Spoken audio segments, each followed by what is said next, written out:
Hutan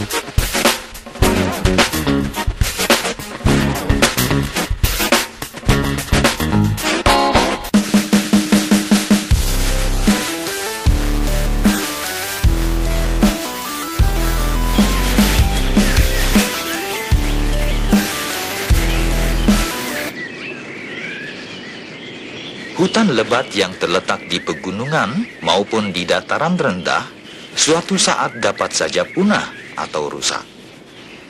Kerusakan itu bisa saja disebabkan oleh bencana alam, seperti tanah longsor, gunung meletus, dan yang semacamnya. Dapat pula oleh ulah manusia, seperti penebangan hutan. Karena lahannya akan dipergunakan atau dengan sengaja hutan dibakar. Bila misalnya sebidang tanah di hutan telah dibersihkan akibat kerusakan alam atau disengaja oleh manusia, lalu ditanami dengan pohon jagung. Kemudian jagung dipanen dan tanah perkebunan tersebut dibiarkan begitu saja, tidak ditanami kembali. Di situ kemudian akan muncul berbagai jenis tumbuhan gulma dan akan membentuk komunitas tertentu. Setelah selang beberapa lama, maka di lahan yang telah ditumbuhi gulma itu akan tumbuh jenis perdu dan pohon-pohon yang kecil atau yang masih muda. Sehingga lambat laun, lahan akan kembali menjadi hutan.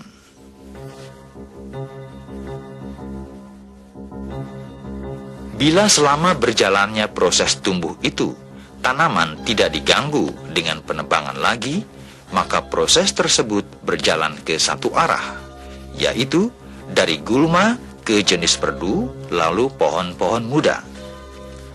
Proses perubahan dalam komunitas yang berlangsung menuju ke satu arah secara teratur disebut suksesi. Suksesi berakhir dengan sebuah komunitas atau ekosistem yang disebut klimaks atau stabil. Keadaan alam yang demikian mencapai keseimbangan alam.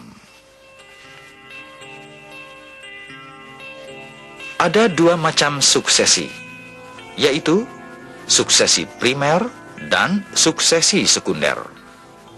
Suksesi primer terjadi bila komunitas asal terganggu dan gangguan ini mengakibatkan hilangnya komunitas asal tersebut secara total.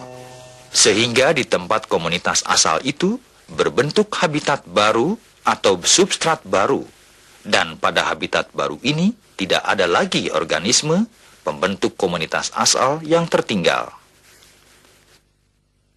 Contoh suksesi primer umpamanya pada pembentukan dan perkembangan komunitas yang terjadi di Gunung Krakatau atau di Kepulauan Krakatau setelah letusan Gunung Krakatau. Pada tanggal 18 Agustus 1883, Gunung Krakatau meletus dengan dahsyatnya.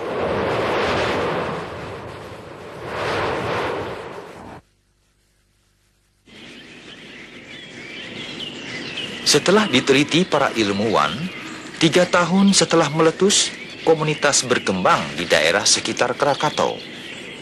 Mulai dari tahap awal dengan komunitas yang secara struktural sederhana, berupa aneka ragam jenis-jenis organisme kecil, seperti ganggang hijau, ganggang biru, dan paku-pakuan. Sampai menjadi komunitas yang lebih kompleks, dengan keanekaragaman jenis yang relatif tinggi. Dalam perkembangan komunitas di Krakatau, terjadi 2 jalur perubahan, yaitu yang mengarah ke pembentukan komunitas klimaks di bagian tengah dan di bagian atas pegunungan. 14 tahun pertama, setelah hutan klimaks kawasan tengah terganggu karena letusan Krakatau, terdapat komunitas ganggang dan paku-pakuan. Kemudian muncul komunitas rumput-rumputan. Setelah itu, terdapat komunitas gelagah. Berikutnya muncul komunitas mahang dan ara, lalu hutan gempol campuran. Sedangkan di daerah kawasan atas, selama 23 tahun pertama, komunitas ganggang dan paku-pakuan yang hidup. Kemudian timbul komunitas Sitrandra. Setelah itu muncul hutan gempol, lalu berikutnya lagi muncul hutan gempol campuran. Maka kurang dari 50 tahun setelah letusan, Krakatau dipenuhi oleh hutan kembali. Dan setelah 100 tahun kemudian, hutan sudah mencapai keseimbangan alam atau klimaks kembali.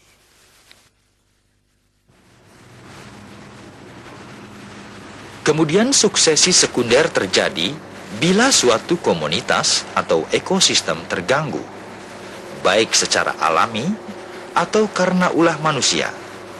Hanya di sini, gangguan-gangguan tersebut tidak merusak secara total tempat tumbuh organisme, sehingga dalam komunitas tersebut, substrat lama serta kehidupan masih ada.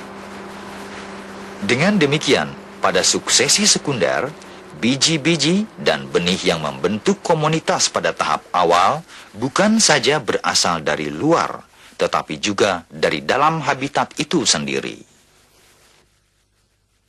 Umpamanya hutan asli atau hutan klimaks keadaannya terganggu, misalnya dibakar dengan sengaja, maka komunitas di atas tanah dapat rusak sama sekali.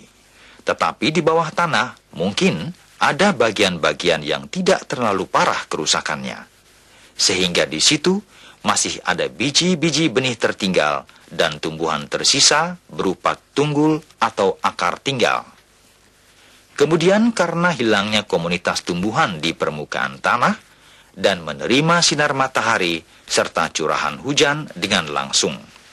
Dengan demikian, biji-biji jenis pionir yang terdapat di dalam tanah itu akan bersemi.